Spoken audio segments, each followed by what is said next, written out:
Assalamualaikum warahmatullahi wabarakatuh. Alhamdulillah wa bihi nasta'in amma ala muridin ya waddin wassalatu wassalamu ala asrofil anbiya'i wal mursalin sayyidina Muhammadin wa ala alihi wa sahbihi ajma'in. Alhamdulillah senang sekali saya Mafira Fitri menjumpai Anda tentunya dalam program Lentera Kolbu, Sucikan Hati, Inspirasi Diri. Dan pada kesempatan kali ini pemirsa yang dirahmati Allah, alhamdulillah saya tidak sendirian ya. Pada kesempatan kali ini saya sudah ditemani oleh Ustazah Zubaidah. Dan nantinya kita akan berbagi tausiah dan berbagi ilmu pada para pemirsa, tentunya dengan tema yang menarik sekali Ustazah. Namun sebelum itu kita sapa dulu ya Ustazah kita. Assalamualaikum Ustazah. Waalaikumsalam warahmatullahi wabarakatuh. Ustazah gimana kabarnya hari ini? Alhamdulillah baik, Mbak Fira. Alhamdulillah baik, sehat juga. Dan mudah-mudahan para pemirsa ya yang ada di rumah juga dalam keadaan sehat walafiat dan bisa menyaksikan tausiah kita pada kesempatan kali ini Ustazah. Nah Ustazah, pada kesempatan ini kita akan membahas tentang tema yaitu bagaimana cara mengelola konflik keluarga dengan akhlak yang mulia. Nah, seperti yang kita tahu nih Ustazah ya, bahwa kalau dalam keluarga itu tidak menampik ya Ustazah, banyak sekali persoalan-persoalan mungkin yang timbul. Entah itu karena dari pasangan, entah karena dari ada anak, atau mungkin mertua, atau ipar, dan lain-lain. Itu kan keluarga ya Ustazah. Nah, mungkin ada gedeknya, ada emosi kita namanya manusia Ustazah ya.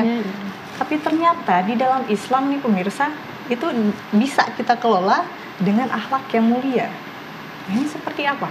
Ini kita akan langsung bahas bersama Ustazah Zubaidah. Silakan Ustazah. Bismillahirrahmanirrahim. Assalamualaikum warahmatullahi wabarakatuh. Alhamdulillahirabbil alamin wa bihi nasta'in ala umuri dunya waddin. Assalatu wassalamu ala asyrafil anbiya'i wal mursalin wa ala alihi wa sahbihi ajma'in. Amma ba'du. Faqad qala ta'ala fil Qur'anil Karim. A'udzu billahi minasyaitonir rajim. Bismillahirrahmanirrahim.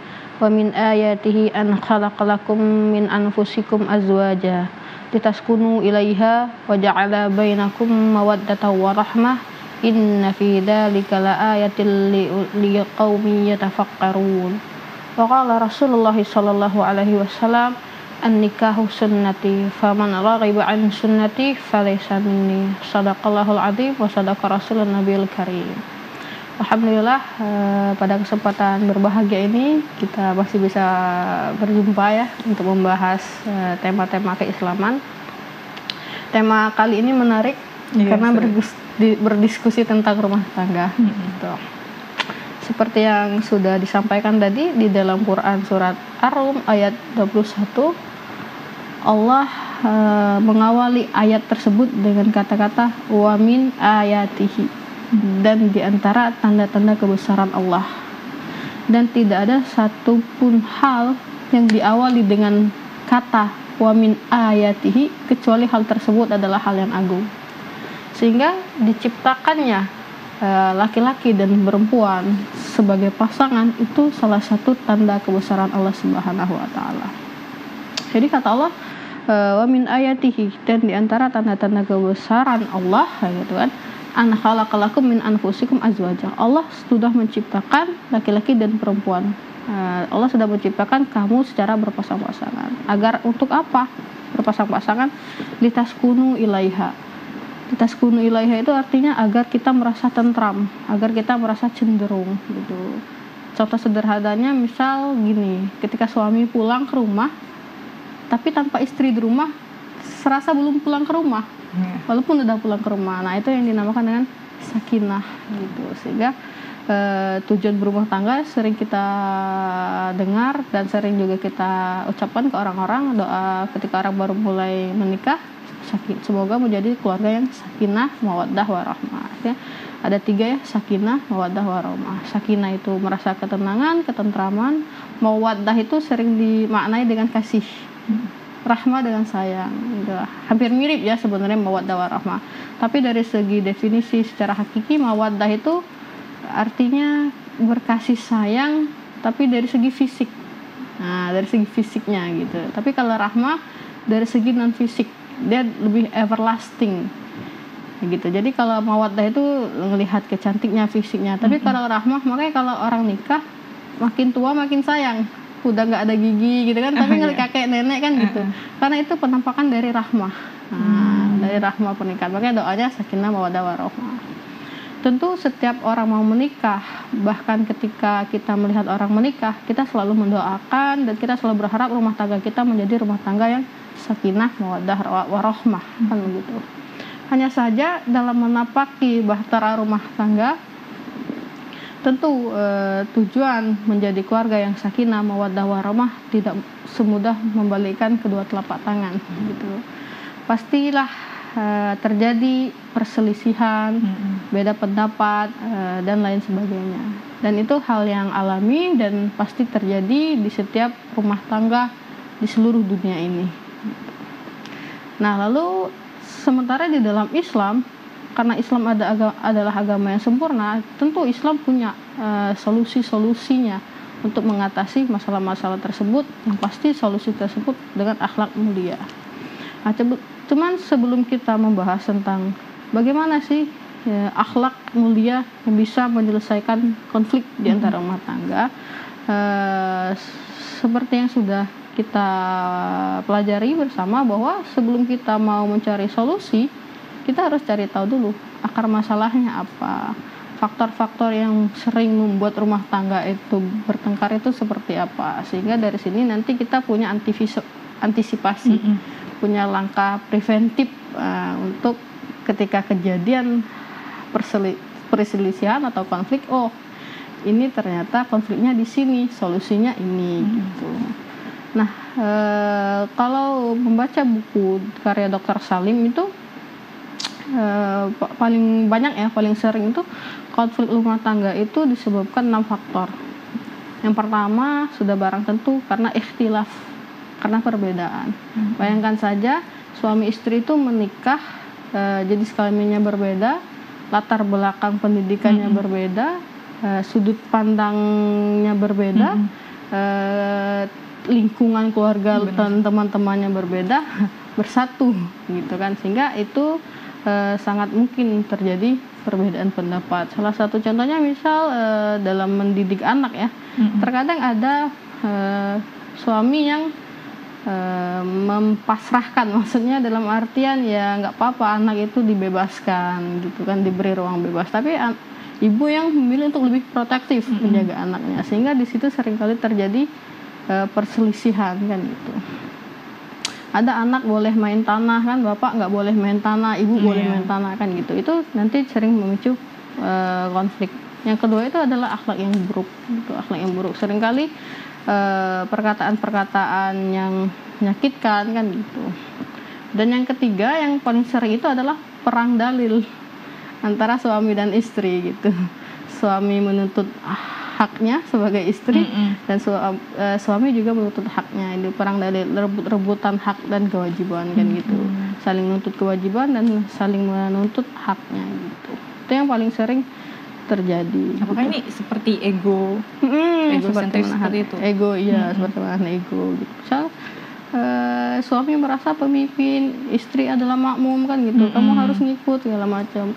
Istri merasa suami itu harus melindungi, harus mengayomi, harus menafkahi kan gitu. Saling rebutan dalil, padahal dalil itu ya di dalil itu ada ya untuk diri masing-masing. Misal contoh gini loh. Imam Syafi'i itu pernah berkata, ilmu itu bukan yang dihafal, tapi yang difahami. Nah, ini dalil untuk orang yang sudah banyak hafalan. Jadi sehingga kalau dia sudah banyak hafalan, proses dia untuk memahami selanjutnya. Tapi kalau kita yang nggak punya banyak hafalan, kita pakai dalil itu, sehingga jadi alasan untuk kita bermalas-malasan menghafal gitu. Jadi dalil itu punya porsinya di tempatnya masing-masing. Nggak bisa kita rebutan dalil, salah menempatkan dalil. Itu yang paling sering kali menimbulkan bumbu-bumbu konflik di dalam rumah tangga. Gitu. Nah, yang kemudian yang terakhir,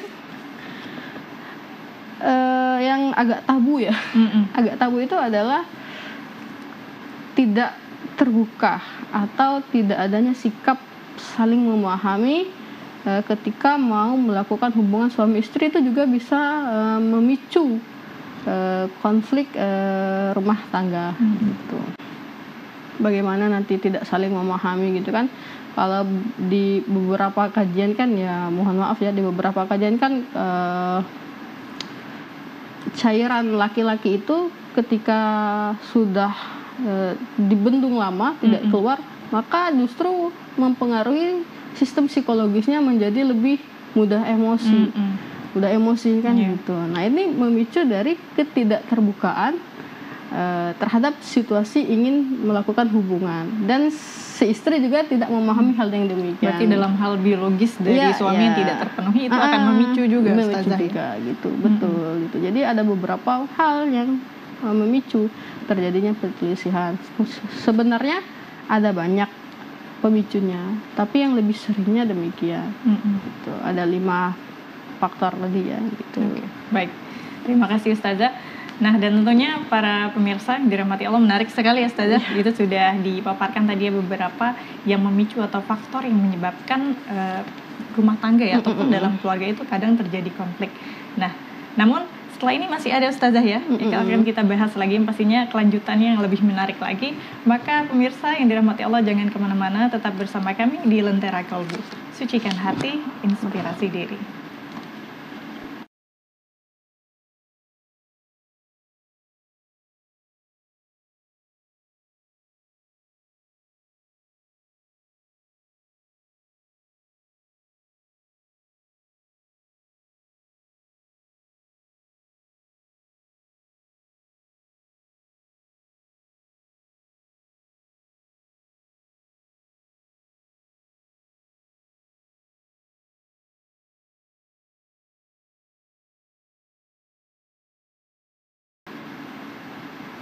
Alhamdulillah, terima kasih para pemirsa yang dirahmati Allah. Anda masih bersama kami di program Lentera Kalbu, Sucikan Hati, Inspirasi Diri.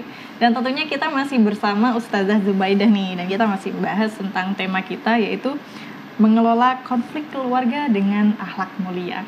Nah, tadi juga sudah dipaparkan ya pemicu-pemicunya Ustazah ya, faktor-faktor. Nah, kemudian bagaimana dengan solusinya? Nah, ini akan dibahas kembali oleh Ustazah Zubaidah. Seperti apa? Silakan Ustazah.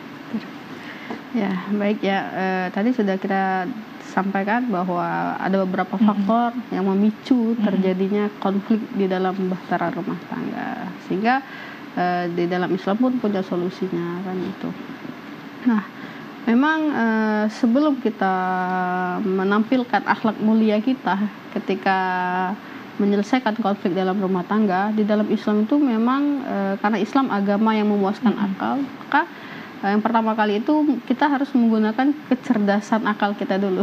Artinya nggak langsung misal ada konflik langsung diam gitu kan. Milih diam kan lebih baik kan, enggak. Tapi yang pertama kali itu adalah mengetahui dulu apa sih faktor konflik kita ini kan gitu. Tahu dulu, misal kita ambil satu kasus lah. Istri pengen beli mesin cuci katakanlah. Istri pengen beli mesin cuci. Suami pengen beli mobil, ya, jadi suami tidak mengizinkan istri beli mesin cuci untuk ngumpulin uang beli mobil. Nah, si istri menganggap suami menolak permintaannya karena tidak mengerti kondisi istri yang mencuci pakai tangan. Nah, suami ini nggak mengerti sekali kan demikian. Suami berpikir bahwa untuk pergi mengajak anak istri lebih mudah kalau ada mobil kan gitu. Nah, kalau kondisi demikian dibiarkan kan gitu, istri tetap dengan prasangka buruknya dan suami tetap kekeh dengan pemahamannya kan, itu akan memicu terjadinya konflik kan gitu. Nah, ternyata di sini faktor konfliknya itu adalah salah paham, salah dalam memahami kan gitu. Nah, sehingga kalau tahu salah paham, langkah kemudian berikutnya adalah mencari waktu yang tepat untuk membahas atau saling memberikan pengertian gitu. Jangan pada saat kita sedang emosi memanas. Makanya kata Rasulullah, ketika salah satu di antara kalian sedang marah, maka kalau lagi berdiri duduk, kalau lagi duduk berbaring, kalau masih emosi juga ambil wudhu, kan gitu solusi Rasulullah. Atau kalau lagi duduk berdiri kan gitu posisi, agar lebih tenang kan gitu. Itu salah satu cara agar kita mengelola emosi, mencari tepat waktu. Nah kemudian itu kita memberikan kesempatan suami kita gitu kan, atau bagi suami memberikan kesempatan istrinya untuk berbicara gitu, memberikan ruang kepada mereka menyampaikan pendapatnya, menyampaikan isi hatinya kan gitu. Karena memang isi dalam pikiran wanita dan isi dalam pikiran laki-laki itu berbeda, sehingga laki-laki itu nggak akan pernah tahu isi pikiran wanita kecuali kita yang menyampaikan kepada mereka. Begitupun mereka gitu. Makanya terkadang suami diam, justru istri gelisah, merasa suami itu cuek segala macam. Padahal memang psikologis suami ketika tertimpa suatu masalah, mereka lebih memilih diam. Diam itu dalam artian mereka berpikir untuk menyelesaikan masalah. Nah biasanya kalau mereka diam, berpikir nggak ketemu solusi, mereka habiskan waktu dengan membaca koran, nonton TV, atau zaman sekarang scrolling TikTok biasanya kan. Itu dalam rangka mereka tuh refreshing otak. Nah, tapi kita beda menyikapinya, kita harus cepet sat-set kan gitu, harus menyelesaikan masalah gitu. Nah ini harus dipahami dulu tabiat laki-laki dan perempuan. Nah yang tidak kalah penting memang sabar dan continue dalam memperbaiki permasalahan gitu. Makanya di dalam Islam Rasulullah berkatakan al-ilmu bitta'allum. Ilmu itu kita dapatkan dengan mencari ilmu, dengan belajar, dengan terus membaca. Tapi kesabaran didapatkan dengan apa? Al-hilmu bittahallum. Kesabaran itu didapatkan dengan terus-menerus melakukan lemah lembut, gitu, dengan terus-menerus. Jadi bukan hanya sekali lemah lembut. Contoh katakan lagi nih, seorang istri melakukan kesalahan, kemudian suami membentak istrinya, dan istri tidak membalas bentakan suami, justru dia diam. Setelah dia diam, baru dia sampaikan kepada suami, sebenarnya pada saat engkau membentakku pada waktu yang lalu, hatiku tuh sakit loh segala macam. Kemudian suami meminta maaf gitu, suami minta maaf dan dia berjanji untuk tidak mengulangi lagi.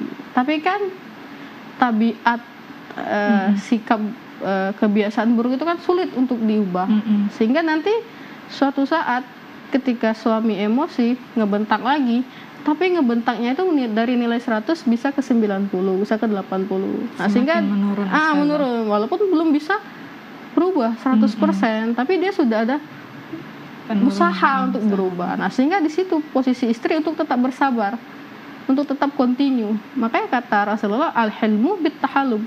Kesabaran itu harus dilatih dengan terus-menerus melakukan lemah lembut. Beda halnya kalau suami ngebentak terus kita balas dengan bentakan kan gitu. Api ditambah api, double api kan gitu. Nah, tapi kalau api lebih kecil dan airnya lebih banyak, apinya akan padam gitu. Makanya kata Rasulullah al-hilmu bittahallum, kata Rasulullah. Nah, kemudian yang selanjutnya itu memaafkan kesalahan. Memaafkan kesalahan gitu. Memaafkan kesalahan ini ibarat minyak terhadap mesin. Mesin itu tanpa minyak dia nggak bisa gerak, gitu kan. Sama, memaafkan kesalahan di dalam rumah tangga itu seperti minyak, agar rumah tangga itu bisa berjalan dengan lancar. Aktivitas rumah tangga itu bisa berjalan dengan lancar. Aktivitas rumah tangga itu akan hening, akan sunyi, tanpa ada aktivitas memaafkan kesalahan gitu. Makanya memaafkan kesalahan itu ibaratnya minyak untuk aktivitas kegiatan di dalam rumah tangga. Kalau nggak ada yang memaafkan kan sunyi. Suami sibuk dengan kegiatan suami, istri juga begitu, nggak saling urus kan itu nanti sunyi. Ibarat rumah tangga ya mohon maaf, rumah tangga kuburan lah, gitu kan, hening, horor kan. Kadang gitu. mungkin ustazah meskipun ya kita harusnya ya memang berlapang dada ya, berbesar hati untuk memaafkan, tapi kadang ada juga ustazah yang mungkin egonya terlalu tinggi atau ada yang masih gengsi-gengsian. Nah, ini gimana nih ustazah? Karena memang memaafkan kesalahan itu tidak mudah. Makanya Imam Ahmad bin Hanbal radhiyallahu an mengatakan 9 dari 10 akhlak mulia itu adalah memaafkan kesalahan. Saking beratnya memaafkan kesalahan seseorang, karena memang nggak mudah memaafkan kesalahan seseorang gitu. Nah, dan yang terakhir itu ya memang ketika kita pasangan marah, emosi, salah satunya harus diam. Jadi kalau salah satunya emosi, salah satunya harus diam gitu, sampai emosi pasangan kita reda gejolak amarahnya reda gitu kan, hatinya tenang dan perasaannya tentram, nah baru bisa didiskusikan gitu. Ibaratnya gini, orang yang lagi emosi itu kan kita ibaratkan dengan api. Kita yang nggak emosi kita ibaratkan dengan air. Nah, kalau kita nyemplung ke air, kalau air itu berada di atas tungku api, dia akan ikut mendidih. Dia akan ikut panas kan, air itu ketika dia dalam panci, gitu kan ya. Tapi ketika air itu disiramkan ke api, justru api itu yang akan padam. Iya kan? Gitu. Nah, sehingga bagaimana kita bisa mengelola agar kita menjadi air yang bisa memadamkan api tersebut, bukan yang menjadi air ikut mendidih juga. Kita memang air tapi ikut mendidih. Kadang kebalikannya seperti itu Ustazah, yang kerap gitu. terjadi. Ya kita sama-sama belajar. Saya juga masih belajar sampai hari ini. Ini ilmu untuk kita semua, untuk kita terapkan semua, begitu. Nasihat untuk kita semua. Nah, kemudian Ustazah, ini ada pertanyaan juga nih Ustazah ya, terkait mungkin dari segi akhlak tadi, atau kadang pasangan ini kan punya kebiasaan-kebiasaan. Nah, kemudian erat juga di masyarakat kita dengar bahwa ada istilah yang namanya itu stigma seperti patriarki. Nah, mungkin suami yang patriarki, yang apa-apa maksudnya tugas suami itu hanya cukup mencari nafkah. Nah, tapi mungkin istri yang harus mengerjakan semua urusan rumah, mulai dari pekerjaan semua rumah, kemudian mendidik anak, mengasuh anak, itu tidak berbagi. Padahal mungkin kadang-kadang perempuan ini merasa saya lebih lelah loh. Nah, ada seperti ego seperti itu. Saya lebih lelah, saya mencari nafkah. Mungkin yang satunya saya lebih lelah, saya mengurusi semua rumah, kemudian anak-anak. Nah, ini kalau dalam Islam berpandangan seperti apa Ustazah? Dan bagaimana nih solusinya mengatasi hal yang seperti ini? Tadi ada istilah patriarki itu. Iya. Jadi memang ada pemahaman yang tersebar luas di masyarakat, dan pemahaman itu yang diamalkan dalam masyarakat kita hari ini. Yang padahal pemahaman itu adalah pemahaman yang bertentangan dengan pemahaman Islam. Jadi kalau di dalam kitab Nidhamul Islam gitu, karya Syekh Taqiyuddin Ad-Dabahani, beliau mengatakan bahwa kehidupan suami istri itu adalah kehidupan bersahabat. Layaknya para sahabat gitu, kayak kita dengan teman kita, sehingga di situ harus ada kerjasama. Nah, lebih detail beliau menjelaskan kerjasamanya dalam hal apa. Urusan luar rumah itu urusan laki-laki, urusan di dalam rumah itu urusan perempuan, tanggung jawabnya. Hanya saja tadi, karena hubungan suami istri itu adalah hubungan sahabat, berarti harus ada kerja sama gitu.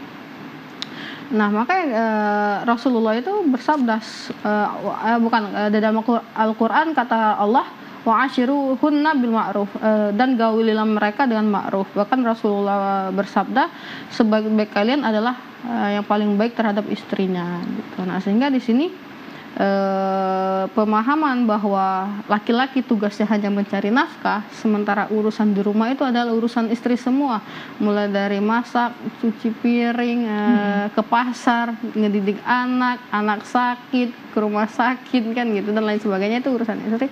Itu pemahaman yang keliru, dan seharusnya kita stop rantai pemahaman itu di keluarga kita, sehingga di keturunan kita selanjutnya tidak muncul lagi pemahaman yang demikian. Berarti itu tidak diterima kalau dalam Islam ya Ustazah ya. Dari hal-hal seperti patriarki seperti itu. Berarti urusan rumah juga tetap bisa dikerjakan bersama. Karena sering juga kan ada istilah tinggal bersama beda dengan hidup bersama. Iya, benar. Kalau tinggal bersama mungkin hanya serumah bersama, tapi kalau hidup bersama ya semua dikerjakan bersama. Iya, betul. Seperti itu ya. Nah, kemudian Ustazah, bagaimana sih caranya kita bisa membangun komunikasi yang efektif nih di keluarga kita, terutama dengan pasangan ya, ketika terjadi perselisihan itu sendiri? 90% dari permasalahan rumah tangga itu dimulai dari komunikasi. Dan 99% solusi permasalahan rumah tangga itu adalah dengan komunikasi juga. Jadi akar masalahnya komunikasi, solusinya juga dengan komunikasi. Lalu bagaimana di dalam Islam gitu komunikasinya di dalam Islam. Nah, di dalam Islam menganggap bahwa komunikasi itu adalah hal yang sangat penting gitu untuk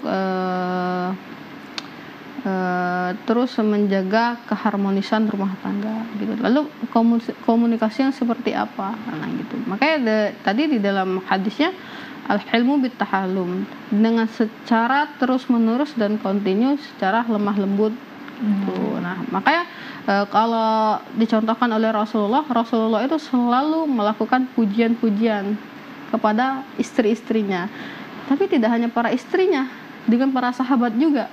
Makanya para sahabat itu banyak sekali gelar. Kalau Abu Bakar gelarnya As-Siddiq kan gitu, orang yang membenarkan. Kalau Umar Ar-Faruq gitu kan. Kalau Khalid bin Walid beliau gelari dengan Saifullah, pedangnya Allah. Begitu juga dengan Aisyah, beliau gelari dengan Humairah, gadis kemerah-merahan gitu. Komunikasinya itu adalah dengan cara belak-belakan mengungkapkan rasa kasih dan sayang gitu. Makanya bahkan Rasulullah memotivasi para sahabat, jika engkau mencintai seseorang maka ungkapkanlah. Makanya sering kita dengar kalimat uhibbuka fillah, uhibbuki fillah, itu memang anjuran Rasulullah untuk melakukan komunikasi dengan dibumbu-bumbui dengan rasa cinta dan rasa kasih sayang dengan kelembutan. Nah, dengan sahabat saja kita harus mengungkapkan kasih sayang dan cinta kita, apalagi dengan pasangan gitu. Makanya Rasulullah sangat menjaga sekali komunikasi dengan para istrinya. Oke, berarti yang memang yang harus terutama yang paling vital juga harus dibangun itu komunikasi ya, Iya, betul. dalam berkeluarga. Nah, entah itu mungkin dalam berbagai persoalan sepertinya komunikasi memang cara yang efektif ya untuk dibangun ya dalam keluarga. Nah, baik pemirsa, tentunya menarik sekali pembahasan kita ya, semakin menarik sekali Ustazah. Namun kita akan kembali pemirsa yang dirahmati Allah setelah jeda berikut ini. Jadi tetap bersama kami di Lentera Kolbu. Sucikan hati, inspirasi diri.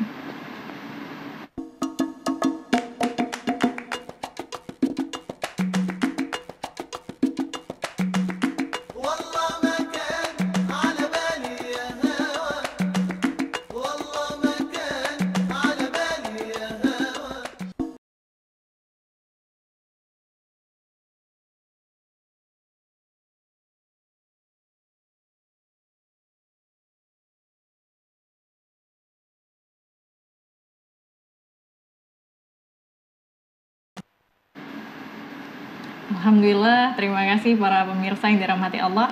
Anda masih bersama kami dalam program Lentera Kolbu, Sucikan Hati, Inspirasi Diri. Dan tentunya para pemirsa masih bersama Ustazah Zubaidah di sini ya. Dan kita masih membahas tema tentang mengelola konflik keluarga dengan akhlak yang mulia. Nah, tadi juga sudah dipaparkan ya beberapa tentang faktor pemicu, kemudian solusinya Ustazah ya. Nah, dan kali ini ada pertanyaan nih Ustazah. Nah, apalagi ini juga sedang tren isu ya yang terjadi sekarang. Ini maraknya ada KDRT nih dalam sebuah rumah tangga. Nah, kira-kira Ustazah, apabila KDRT ini terjadi berulang dalam sebuah rumah tangga, kemudian mungkin ditambah lagi dengan pemicu yang lain, ada pengkhianatan, kemudian juga mungkin faktor ekonomi dan lain-lain. Nah, apalagi mungkin KDRT-nya ini berulang terjadi. Iya, betul. Nah, sikap kita sebagai perempuan itu seperti apa? Dan dalam pandangan Islam ini bagaimana Ustazah mengaturnya? Iya. Kalau sudah terjadi hal seperti ini. Ya, saya pribadi sangat menyayangkan terjadinya kekerasan dalam rumah tangga yang baru-baru ini viral, dan saya juga mengucapkan turut prihatin kepada korbannya gitu. Ya, di dalam Islam yang namanya kekerasan dalam rumah tangga justru itu sangat diharamkan. Bahkan di dalam Islam itu ketika istri membangkang ada tahapannya, bukan langsung memukul, tapi dipisah ranjang dulu kan gitu. Pertama dinasehatin, kalau nggak mau dinasehatin dipisah ranjang. Kalau nggak tetap membangkang juga, misalnya nggak taat juga, maka dipukul. Memang ada syarat, tapi nggak main-main pukulnya itu. Ada syaratnya, nggak boleh membekas, nggak boleh di alat-alat organ-organ tubuh yang berbahaya seperti di kepala dan lain sebagainya. Ada syariahnya gitu. Nah, sehingga kalau lebih dari situ, maka itu sudah mengancam nyawa. Nah, makanya di dalam Islam diperbolehkan adanya perceraian ketika memang hubungan suami istri itu bukan lagi untuk sakinah mawaddah warahmah, tapi justru mengancam nyawa, mengancam keamanan dan kenyamanan seorang istri tersebut. Jangan diperbolehkan.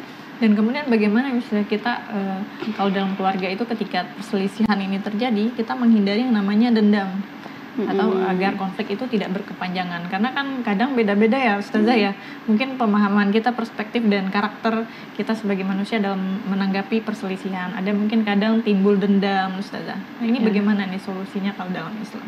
Ya betul. Nah memang ketika kita berselisih paham dengan pasangan kita, setan itu lebih mudah untuk membisik-bisikkan kita, lebih mudah untuk merasuki kita, kan gitu. Misal salah satu contoh kasus, suami satu kesalahan, maka 1000 kesalahannya sebelumnya akan muncul di benak kita, di pikiran kita. Nah, sebenarnya itu adalah bisikan-bisikan dari setan yang harus kita bentengi, seharusnya harus kita bentengi. Lalu dengan cara apa membentenginya agar kita stop tidak memikirkan kesalahan suami dengan cara memikirkan kebaikan-kebaikannya. Percayalah bahwa satu kesalahan suami kalau kita ingat akan menutupi 1.000.000 kebaikannya. Sehingga dari sini kita mulai belajar untuk mengingat kebaikan suami. Ketika kita kesal dengan suami kan gitu, kita ingat kebaikannya.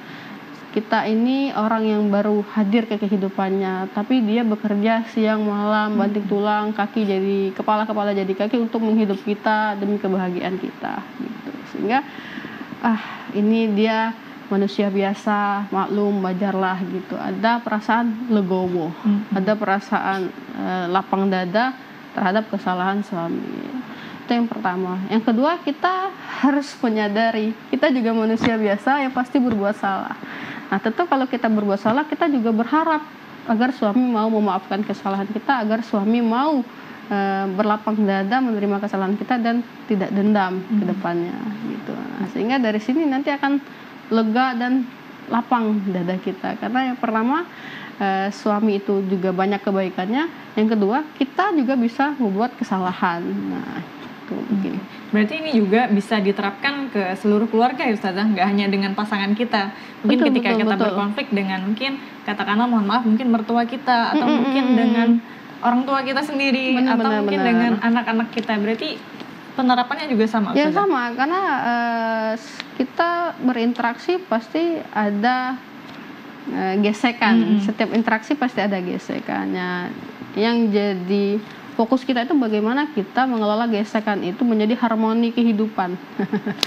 Kalau biola kan dengan gesekan justru dia menciptakannya menjadi harmoni yang bagus, enak didengar. Begitu juga dengan kehidupan rumah tangga, baik kita dengan anak, dengan mertua, dengan orang tua. Sejatinya kita kan pasti berbuat kesalahan, begitupun mereka. Bagaimana solusinya? Kita berlapang dada memaafkan, dan kita juga berharap mereka memaafkan kesalahan-kesalahan kita ketika kita berbuat kesalahan kepada mereka. Oke, berarti ada timbal balik yang seperti itu yang harus kita terapkan Ustazah ya. Baik. Nah kemudian satu lagi nih Ustazah ya, ini tentang bagaimana cara kita nih mengajarkan ya cara menyelesaikan konflik ini kepada anak-anak kita nih Ustazah. Apalagi misalnya anak-anak kita yang baru menginjak ya katakanlah di usia-usia yang labil. Nah seperti itu kan rentan ya Ustazah ya. Apalagi rentan terhadap menanggapi konflik itu masih berbeda nih dengan orang yang udah dewasa. Nah ini bagaimana Ustazah kita menanamkan cara-cara terbaik dalam Islam untuk agar mereka dapat menyelesaikan konflik dengan akhlak yang mulia itu Ustazah? Ya jadi anak itu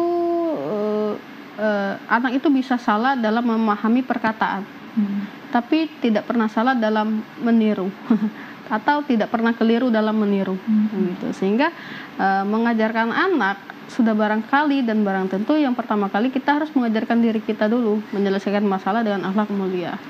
Seorang anak akan bersikap tenang ketika menghadapi suatu masalah karena dia dahulunya melihat orang tuanya tenang menghadapi masalah. Seorang anak bisa tangguh, bisa kuat menghadapi kerasnya dunia karena bisa jadi orang tuanya di zaman dahulu keras menghadapi kerasnya dunia, teguh menghadapi kerasnya dunia gitu. Sehingga yang pertama kali ya sudah barangkali tentu dari diri kita dulu yang mempelajari dan mengamalkan akhlak-akhlak mulia tersebut, sehingga nanti insya Allah anak-anak kita juga akan mengikuti. Oke, baik. Nah kemudian Ustazah ya, jika kita telisik kembali ya Ustazah, kadang konflik ini kan terjadi bukan dengan kehendak kita.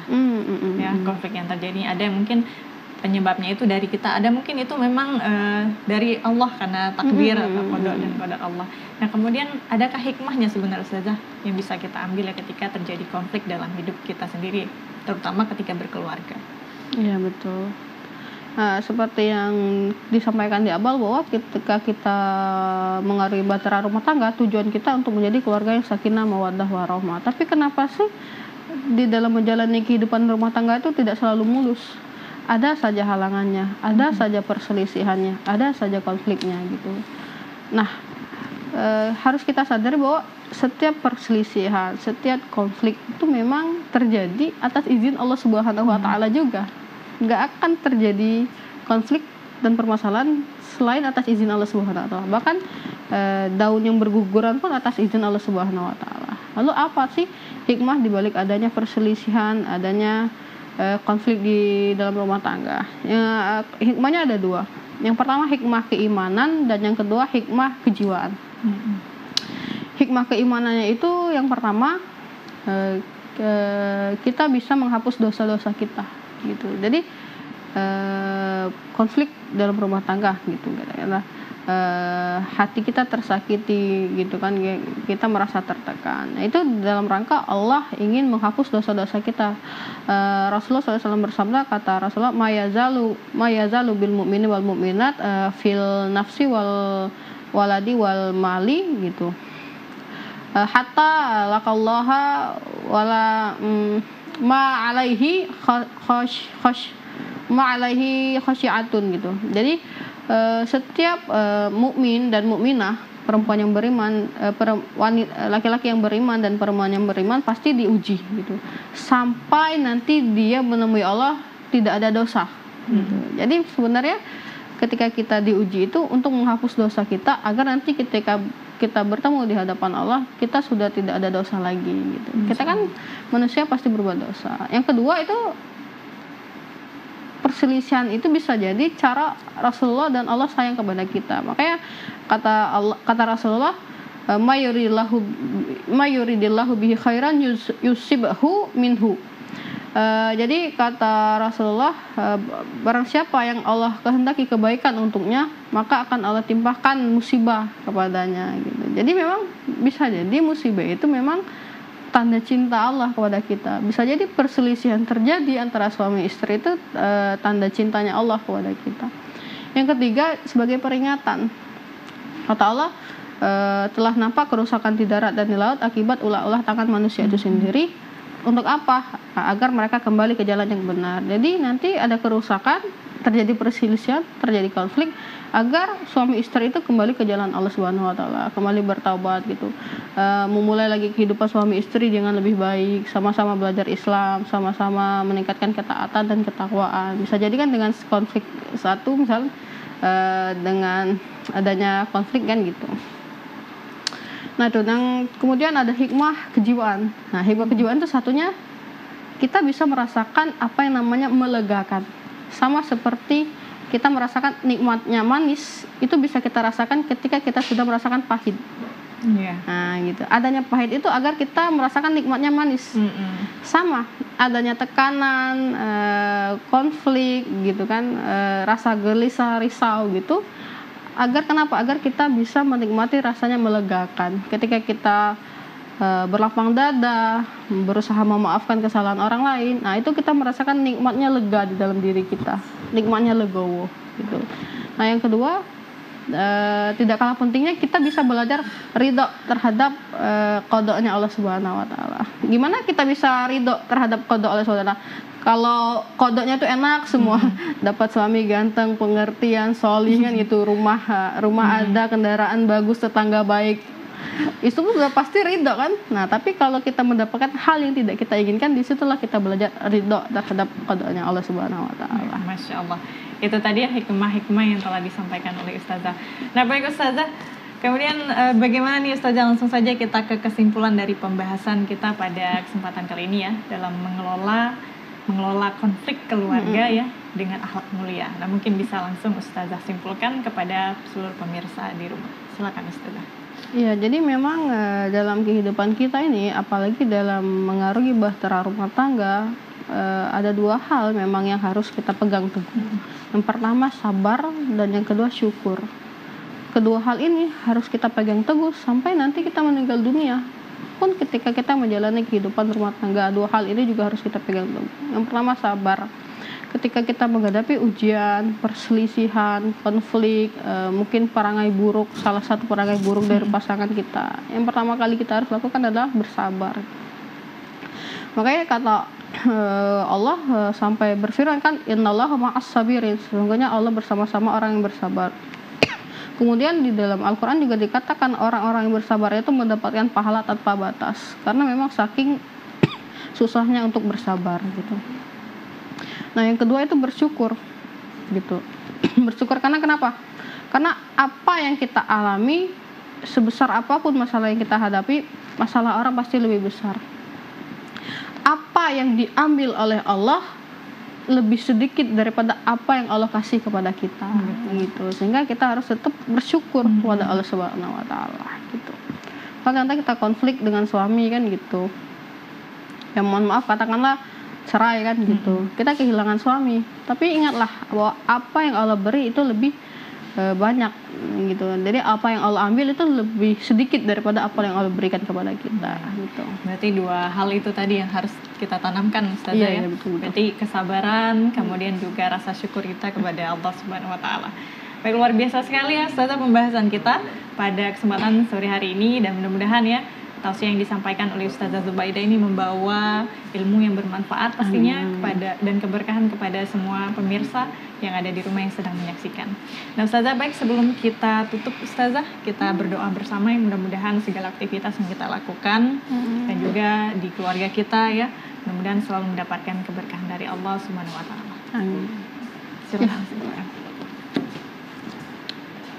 أعوذ بالله من الشيطان الرجيم بسم الله الرحمن الرحيم الحمد لله رب العالمين حمد الشاكرين حمد الناعمين حمدا يوافي نعمه ويكافئ مزيدا يا ربنا لك الحمد كما ينبغي لجلال وجهك الكريم وعظيم سلطانك اللهم صل على سيدنا محمد وعلى آل سيدنا محمد رب اشرح لي صدري ويسر لي أمري واحلل عقدة من لساني يفقهوا قولي اللهم اغفر لنا ذنوبنا اللهم اغفر لنا وارحمنا لنكونن من الخاسرين اللهم إنا نسألك سلامة في الدين وعافية في جسدنا وزيادة في علمنا وبركة في رزقنا وتوبة قبل الموت ورحمة عند الموت ومغفرة بعد الموت اللهم هون علينا في سكرة الموت والنجاة من النار والعفو عند الحساب ربي هب لي من الصالحين اللهم انصر إخواننا المسلمين المجاهدين في فلسطين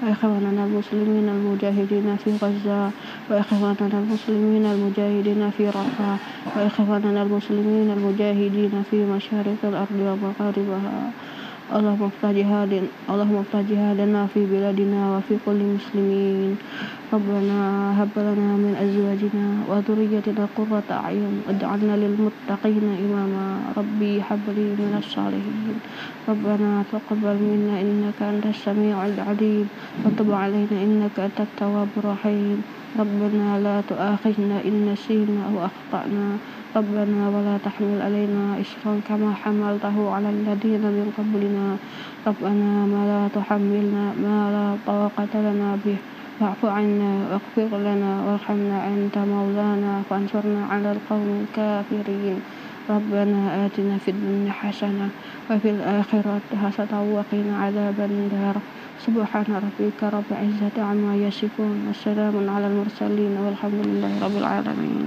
آمين آمين يا رب العالمين. Amin, amin ya rabbal alamin. Terima kasih Ustazah Zubaidah ya sudah berbagi ilmu kepada kita semua dengan tausiahnya pada kesempatan sore hari ini. Dan juga terima kasih kepada seluruh pemirsa yang dirahmati Allah yang sudah menyaksikan program Lentera Kalbu. Jangan lupa untuk terus menyaksikan Lentera Kalbu, sucikan hati, inspirasi diri. Saya Mafira Fitri dan seluruhku pamit undur diri. Kami akhiri. Wassalamualaikum warahmatullahi wabarakatuh.